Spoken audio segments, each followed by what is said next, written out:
चांद की दूधिया रोशनी में दूर दूर तक फैला हुआ ये वीरान जंगल बहुत पुरअसरार लग रहा था। साजिद और माजिद दोनों भाई इस घने जंगल में चले जा रहे थे। आधी रात का वक्त था। सन्नाटे में पंछियों की आवाज़ दिल की धड़कनें बढ़ा रही थी। कड़ाके की ठंड में भी इन दोनों के पसीने छूट रहे थे। इस वीरान जंगल में दूर दूर तक कोई आबशार, झरना या कोई फल का दरख्त नजर नहीं आ रहा था। उनके पास एक घोड़ा था जो कि प्यासा था। अभी उसकी सवारी नहीं की जा सकती थी। अगला पड़ाव अभी दूर था जहां उन्हें अपने घोड़े के लिए पानी और अपने लिए कुछ खाने को मिलता। दोनों भाई आगे बढ़ ही रहे थे कि जोरदार हवा चलने लगी और अचानक बादल गरजने लगे। बादल गरजने के साथ ही कहीं दूर आसमानी बिजली गिरने की आवाज आई। साजिद ने पीछे मुड़कर देखते हुए कहा, जरा जल्दी पैर चला माजिद, हमें सुबह होने से पहले शहर पहुंचना है। वैसे भी ये रास्ता खतरनाक है। जंगल का जो रास्ता इन दोनों ने चुना था, उस रास्ते सिर्फ वही लोग सफ़र किया करते थे जो या तो जल्दबाजी में या फिर उन्हें उस रास्ते की सच्चाई का ना पता हो। कुछ तो था उस रास्ते पे जिससे दोनों भाई अनजान थे। अपने बड़े भाई के पीछे चलते हुए अचानक माजिद को ऐसा एहसास हुआ कि जैसे कोई चीज रेंगती हुई उसके पीछे चल रही हो। माजिद ने चौंकते हुए पीछे देखा। उसे मोटी सीधी लाइन नजर आई जो कि मिट्टी पर उभरी हुई थी। क्या हो सकता था वो? माजिद डर गया। उसने फौरन अपने भाई को आवाज दी, भाईजान, यहाँ कुछ है। माजिद की आवाज सुनकर साजिद ने रुकते हुए पीछे मुड़कर देखा। मिट्टी में ये एक लंबी लाइन काफी देर से उनका पीछा कर रही थी। उसे देखकर साजिद ने कहा, अरे कुछ नहीं, जंगल में तेज हवा के चलने से जमीन पर ऐसी लकीरें बनना आम बात है। तू बस जल्दी जल्दी चलता रह, बाकी चीज़ों पर ध्यान मत दे। इतना बोलते ही साजिद दोबारा मुड़ते हुए जल्दी जल्दी चलने लगा। साजिद ने माजिद का दिल रखने के लिए ऐसा जवाब दे तो दिया था, मगर उसके चेहरे का डर साफ बयान कर रहा था कि वो ज़मीन पर बनी लाइन अपने आप नहीं बनी थी। दोनों भाई इस घने जंगल में जल्दी जल्दी चलने की कोशिश कर रहे थे। काफ़ी देर चलने की वजह से उनकी सांसें फूलने लगी थीं। वो ज़मीन पर बनती लाइन अभी भी उनका पीछा कर रही थी। दोनों आगे बढ़ ही रहे थे कि अचानक ज़ोरदार कड़ाके के साथ आसमानी बिजली चमकी और तेज़ आंधी चलने लगी। इस तेज़ हवा में उनका आगे बढ़ना नामुमकिन था। दोनों भाई ज़मीन पर बैठ गए और दुआ पढ़ने लगे, या अल्लाह हमारी मदद कर, या अल्लाह हमारी मदद कर। जमीन में रेंगती हुई चीज उनके करीब आती जा रही थी। उनका घोड़ा डरा हुआ जोर जोर से आवाजें निकालने लगा था। इन दोनों ने अपना सिर जमीन पर रख दिया। साजिद और माजिद को अपनी मौत साफ नजर आ रही थी। कुछ देर बाद दोनों ने महसूस किया कि हवा का जोर थम चुका है। दोनों ने अपना सिर ऊपर उठाया, देखा उनसे थोड़ी ही दूर एक टूटी फूटी हवेली है और वो जमीन पर रेंगने वाली चीज गायब हो चुकी है। इस वीरान जंगल में ये हवेली आखिर किसकी हो सकती थी? दोनों उठकर उस हवेली के पास गए। हवेली काफी पुरानी हो चुकी थी। वो दोनों उसको देख ही रहे थे कि तभी उनकी नजर हवेली के चबूतरे के पास रखे हुए पानी के एक बड़े से मटके पर गई।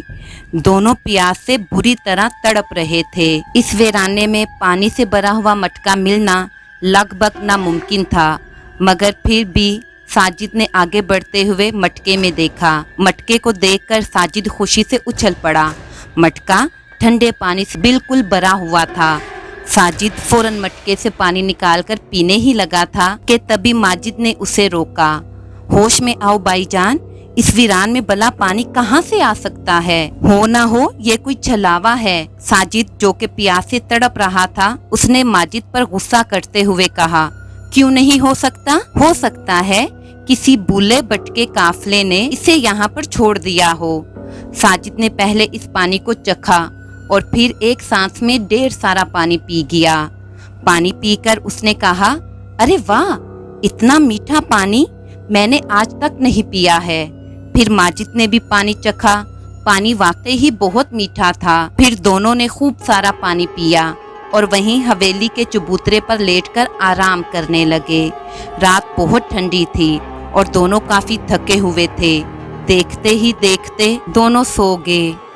जंगल ओ वीरान जंगल, क्या है तेरा राज, जो आए इस रास्ते पर होगा पर्दाफाश।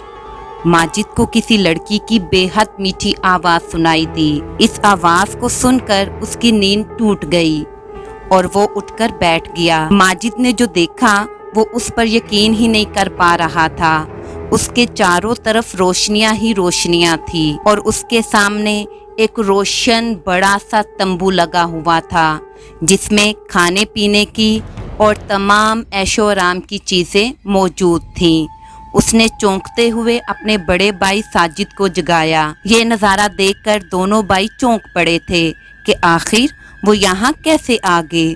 दोनों कुछ समझ पाते कि तभी उन्होंने अपनी तरफ एक बहुत खूबसूरत लड़की को आते हुए देखा जो कि अपने हुलिये से एक बंजारन लग रही थी।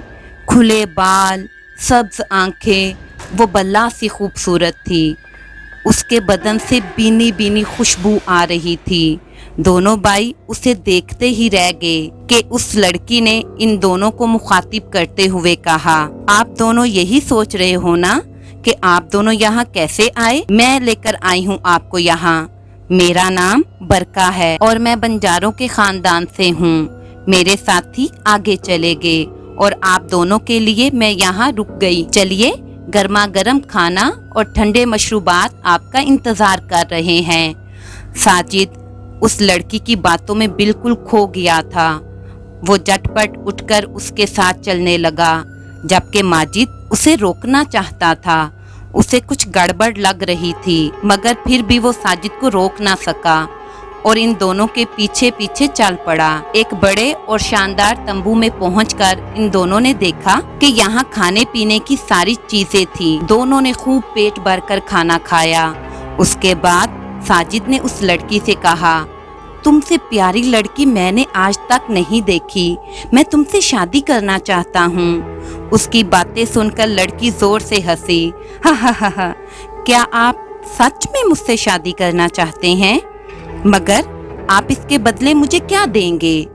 तुम जो मांगोगी मैं तुम्हें वो दे सकता हूँ। लड़की ये सुनकर अचानक खामोश हो गई। फिर कुछ सोचते हुए उसने बारी आवाज में साजिद से कहा, तो फिर ठीक है, मैं आपसे शादी करने के लिए तैयार हूँ। बदले में मैं चाहती हूँ कि तुम अपने भाई को मार दो। इतना सुनते ही माजिद सख्ते में आ गया। ये कैसी बातें कर रही हैं आप? तब तक साजिद ने उठकर पास रखा हुआ एक खंजर उठा लिया और माजिद को मारने के लिए बढ़ा। माजिद पीछे मुड़कर भागने लगा। वो आगे आगे भाग रहा था और साजिद उसका पीछा कर रहा था। भागते हुए माजिद सोच रहा था आखिर उसके भाई को क्या हो गया था। वो एक लड़की की खातिर उसकी जान कैसे ले सकता था? मगर वो समझ चुका था कि ये एक माया जाल था जिसमें उसका भाई फंस चुका था। उसे उस लड़की की आवाज और हंसी साफ सुनाई दे रही थी। जंगल ओ वीरान जंगल, क्या है तेरा राज, जो आए इस रास्ते होगा पर्दाफाश। हा। माजिद घबराया हुआ भागा जा रहा था और उसके खून का प्यासा साजिद उसके पीछे लगा हुआ था। अचानक भागते भागते माजिद जमीन पर गिर गया। तब तक साजिद उसके पास पहुंच चुका था। उसने माजिद की जान लेने के लिए खंजर ऊपर उठाया। माजिद समझ चुका था कि अब उसकी मौत पक्की है, मगर साजिद जब तक उस पर वार कर पाता कि अचानक किसी ने उसकी पीठ में खंजर गोंप दिया। माजिद चौंक पड़ा था कि आखिर साजिद की पीठ में छुरा किसने मारा है।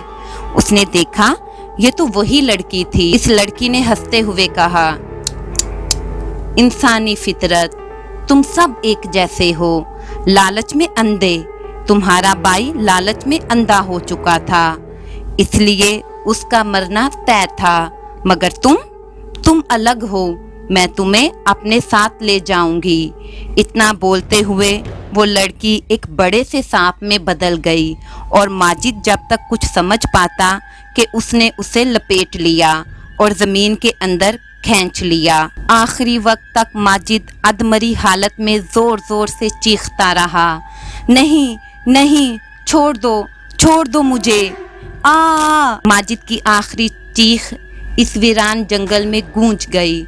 इस वाक़ये के लगभग 45 साल बाद उस जंगल से काफ़ी दूर छोटे से गांव में एक बूढ़ा आदमी एक चारपाई पर बैठा हुआ हुक्का पी रहा था।